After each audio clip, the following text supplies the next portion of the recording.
নমস্কার বন্ধুরা, আশা করছি আপনারা সকলেই ভালো আছেন। আমার চ্যানেলে সকলকে স্বাগত জানাই। আমার আজকের রেসিপি তিলের নাড়ু বা তিলের পাটালি। খুব সহজেই বাড়িতে বানিয়ে নিন তিলের পাটালি বা তিলের নাড়ু। কিভাবে বানাচ্ছি সম্পূর্ণ ভিডিওটা স্কিপ না করে দেখতে থাকুন। তিলের পাটালি বানানোর জন্য আমি কিছুটা সাদা তিল নিয়ে নিয়েছি। তিলটা কড়াইতে ভেজে নেব। গ্যাসের ফ্লেমটা লোতে রেখে আমি তিলটা ভেজে নেব। গ্যাসের ফ্লেমটা জোর দেবেন না, তাহলে তিলগুলো লাল হয়ে যাবে।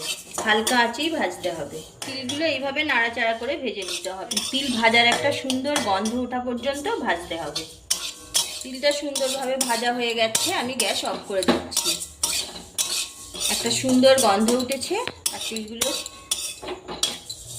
সুন্দর ভাজা হয়ে গেছে। আমি নামিয়ে নিচ্ছি।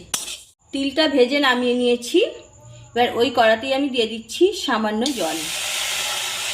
আমি 200 গ্রাম পরিমাণ তিল নিয়েছিলাম, এখানে 200 গ্রাম পরিমাণ আখের গুড় দিয়ে দিচ্ছি। একটু নাড়াচাড়া করতে করতেই গুড়টা গলে যাবে। দেখুন গুড় গলে গেছে। এবার গুড়টা একটু পাক দিয়ে নেব। এইভাবে নাড়তে নাড়তে গুড়টা চিটচিটে ভাব এসে যাবে। আমি গুড়টা পাক দিয়ে একটু গাঢ় করে নেব। দেখুন গুড়টা আঠালো হয়ে গেছে, আগের থেকে অনেকটাই ঘন হয়ে গেছে। এই দেখুন একটা চিটচিটে ভাব এসে গেছে, দেখতেই পাচ্ছেন।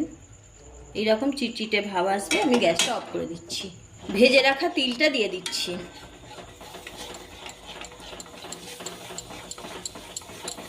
তিলটা দিয়ে এইভাবে নাড়তে থাকবো। সমস্ত তিলটা দিয়ে দিয়েছি। কিছুটা ভাজা বাদাম নিয়েছি, বাদামটাও দিয়ে দিচ্ছি। তিল আর বাদাম গুড়ের সাথে খুব ভালোভাবে মিশিয়ে দিলাম। এবার কিছুক্ষণ থাক, একটু পরেই জমে যাবে। থালা নিয়েছি, থালার মধ্যে একটু ঘি মাখিয়ে নিচ্ছি। দেখুন কত সুন্দর হয়েছে। এবার ঘি মাখানো থালার মধ্যে ঢেলে দিচ্ছি। ঘি মাখানো থালার মধ্যে নামিয়ে নিয়েছি। এবার খুন্তি দিয়ে এইভাবে একটু ছড়িয়ে দিচ্ছি। এইভাবে খুন্তি দিয়ে থালার মধ্যে ছড়িয়ে দিয়েছি। এবার এটা 10-15 মিনিটের জন্য ঠান্ডা হতে দেব। এইভাবে বানিয়ে হাতের মধ্যে নিয়ে আপনারা নাড়ুও পাকিয়ে নিতে পারেন। থালার মধ্যে সুন্দরভাবে সেট হয়ে গেছে।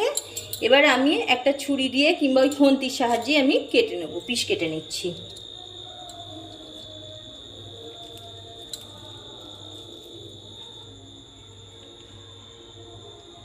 আমি খুন্তির সাহায্যে পিস কেটে নিয়েছি। ধারের অংশ থেকে কিছুটা নিয়ে নিয়েছি, এখনো হালকা গরম আছে। এইভাবে হালকা গরম অবস্থাতেই এইভাবে নাড়ু পাকিয়ে নেবেন। নাড়ুটাই হালকা গরম অবস্থাতেই পাকিয়ে নিতে হবে। দেখুন কত সুন্দর একটা নাড়ু তৈরি হয়ে গেল। আমি আরও একটা নাড়ু বানানো দেখিয়ে দিচ্ছি।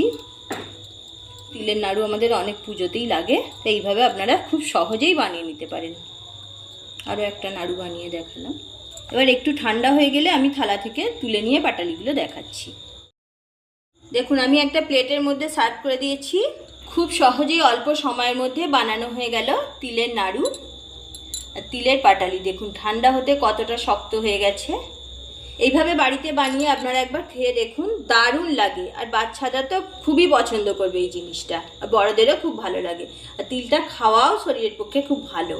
এইভাবে বানালে বন্ধুরা এত টেস্টি হয়, না বানিয়ে খেলে বুঝতেই পারবেন না। অসম্ভব সুন্দর লাগে। খুব সহজে কত তাড়াতাড়ি বানানোও হয়ে যায়। রেসিপি ভালো লাগলে লাইক শেয়ার করতে ভুলবেন না। কমেন্ট করে জানাবেন কেমন হয়েছে। চ্যানেলটি সাবস্ক্রাইব করে পাশে থাকার অনুরোধ রইল। পাশে থাকা বেল আইকন প্রেস করবেন। এইভাবে তিলের নাড়ু বা পাটালি বানিয়ে রেখে দিলে আপনারা অনেক দিন পর্যন্ত খেতে পারবেন। একটা এয়ারটাইট কন্টেনারের মধ্যে ভরে রেখে দেবেন। ভালো থাকুন, সুস্থ থাকুন। আজ এই পর্যন্ত। সম্পূর্ণ ভিডিওটা দেখার জন্য অসংখ্য ধন্যবাদ। আবারও দেখা হচ্ছে পরের এপিসোডে।